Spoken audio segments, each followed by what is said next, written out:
In a late night conversation with my friend, he brought to my attention of how welcoming I am, how open and willing I am to let anyone who seeks shelter in, welcoming to let them rent without any compensation or intention to buy. If you haven't guessed it by now, the home that I speak of is my heart. And I'm thinking the warm words and hugs given at the door was a misindication for them to enter through.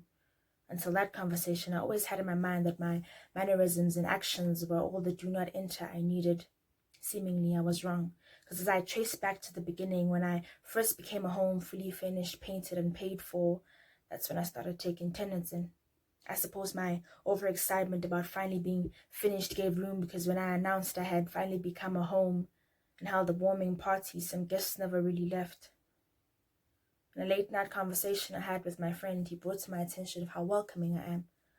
Like a sweet grandmother who bakes you cookies and gives you milk unbeknownst to her that you are about to rob her of her furniture, paint, and title deed, and leave her only in the echoed emptiness with questions in what is now just a house. Rob her of everything she has worked so hard for. Strip her of the paint that is her skin that she's finally learned to love and accept. Remove the furniture that has all the chapters she's tried to rewrite. Erase her name off the title deed as if her body isn't hers.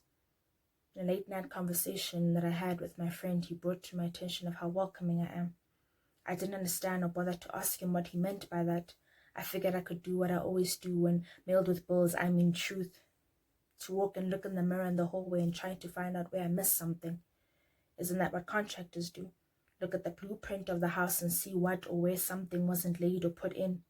Seek what isn't right or what is wrong with the house and not those who live in it. In a late night conversation with my friend, he brought to my attention of how welcoming I am. That's when I disconnected the doorbell and removed the welcome mat.